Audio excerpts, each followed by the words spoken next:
Hello everybody and welcome back to the channel where today we're going over the Green Bay Packers' dominant Thursday night football win as they beat the Washington Commanders by a final score of 27-18, and a final score does not do justice to how thoroughly amazing this Packers team was last night.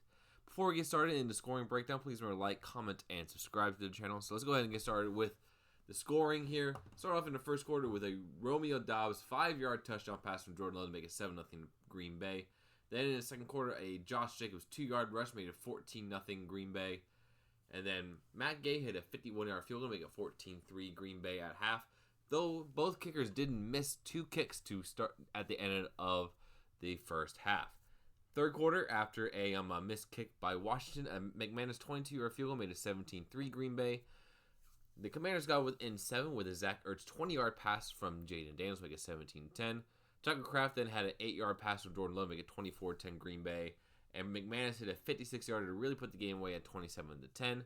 With about 3 minutes left in basically garbage time, Deebo Samuels had a 10-yard pass from Jaden Daniels, and he also converted on a 2-point conversion to Luke McCaffrey to give us a final score of 27-18. Team stats for today: Packers dominated in total yards, 404 yards to 230 against for Washington. Second straight week, the Packers defense has held their opponent under 250 yards passing. They also had 22 first downs compared to 15. Big concern, had 10 penalties for 77 yards compared to 5 for 30 for Washington. Green Bay was 5 for 12 on third down. 3 out of 4 attempts to red zone were a success for Green Bay, and we won time of possession with 32 minutes, 32 seconds of possession. For the box score, Jordan Love, 19 of 31 for 292 yards passing, 2 touchdowns, no interceptions, had 2 sacks for 23 yards, a 62.5 QBR, and a passer rating of 113.9. He was excellent in the first half. A lot of his yards came in the first half, actually, as the Packers kind of took the foot off the gas second half, though he did miss a couple of big plays as we get into later on. Rushing attack was a lot better than what we had against the Lions. Jacobs, 23 carries for 83 yards and a touchdown. Savion Williams, 2 for 24, including a really nice direct snap sweep to him. Golden, 2 for 15, and Love, 3 for 12 for 135 yards total, 4.5 average as well. But today was the Tucker Kraft game, as he had 6 receptions for 124 yards and a touchdown. Wicks, 4 for 44. Basically was a great first down machine for Green Bay today. And Malik Heath, 1 catch for 37 yards. Was an incredible toe-tap sideline catch that Matt Fleur actually won a challenge on. Very great play for him. Musgrave, 2 for 32. Dobbs, 3 for 28 and a touchdown. And Brooks, 3 for 27. And the defense was yet again fantastic. Edgerrin Cooper was all over the place. Had 10 total tackles, 7 solo, half a sack. Javon Bullard had a good game. 5 total tackles, 5 solo. 5 total tackles for Williams. 2 quarterback hits for Cooper, 1 for Walker. Van Ness had a tackle for a loss and a QB hit. Rashawn Gary had a sack and a tackle for a loss. Carl Brooks had half a sack. Devontae Wyatt had a sack and a tackle for a loss. And 2 pass deflections.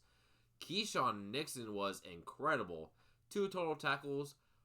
5 passes defended in this game. Really showing that he wants to be known as CB1 for Green Bay. Micah Parsons a half a sack, but 3 quarterback hits. He was constantly double-teamed, even triple-teamed at times, and they still could not stop him at all. And Baron Sorrell had half a sack as well to get his first major action on the field. The Packers were able to do really, really good against Washington today. Savion Williams had 1 kick return for 30 yards. Punt returns, not much there. McManus, 2 for 3 for field goals, including a doink that he had along of 56 yards. Daniel Whelan was fantastic. Had 4 punts for 213 yards, average of 53.3 yards, and a long of 55. And so, yeah, overall thoughts. I mean, for the second straight week, the defense absolutely controlled the point of attack for this game. I mean, golly. They were able to limit the Washington Commanders, who were the 3rd best rushing team last year, to 51 yards, 2.7 yards per attempt. Jaden Daniels, known as a very good scrambler, only 7 carries for 17 yards. Absolutely insane. He did get 2 touchdowns later in the game. The second one, not too worried about, as garbage time. It basically doesn't count, in my opinion. But, yeah, no, the Packers' defense, absolutely incredible. Got pressure on him all day long. Forced balls out really fast. I mean, look at the average here. 4.8 yards for Jaden Daniels. that is really, really good to get. So even when he was able to get the ball out, he could only throw it short because he had no time to throw it. And that's the pressure of this new Packers front showing off. I mean, the front four of Lucas Van Ness, Devontae Wyatt, Rashawn Gary, and Micah Parsons have been incredible so far this year. Then you got blitzing backs in Cooper and Walker, guys coming off the bench that could rush the pass. And today as well, the secondary was incredible. Carrington Valentine played some really good covers on Terry McLaurin. Debo did get some of his as well, but that's all right. But Keyshawn Nixon had the game of his life. Had 5 passes deflected, which is an insane amount there. I mean, the only really bad play I saw was a 20-yard pass to Zach Ertz where Quay Walker got juked out by a 34-year-old tight end. That's a bit embarrassing, but that's the only truly bad defensive play I saw all day. And if we could do this against the Lions and Commanders, who I still think are good football teams that are going to be there in the playoffs, then the Packers can do this to easily anybody. So very good there. Tucker Kraft was absolutely insane today. I had a feeling when both my wife and I drafted him in different leagues of fantasy football that he was going to have a good year. And so far, it's been a very, very good year for Tucker Kraft. Wicks has also been really impressive so far. He has not had issues with the drops, which is huge because if he can do that, he could be a really, really dang good wide receiver. The one concern I do have, Jaden Reed left the game because he broke his collarbone. He's been out for quite a bit of time here. But hopefully that means Matthew Golden will be able to get some more opportunities in this offense.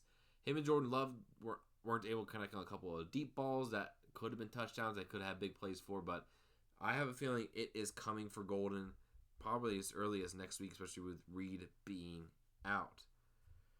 And yeah, rush game was solid. Jordan Love was fantastic. The Packers are now 2-0 with 2 wins against key NFC contenders. And their next game, in 10 games, they play against the Browns. Should not be that hard of a game for the Packers, but hopefully don't fall into a trap. But yeah, overall, very impressed with this Packers victory.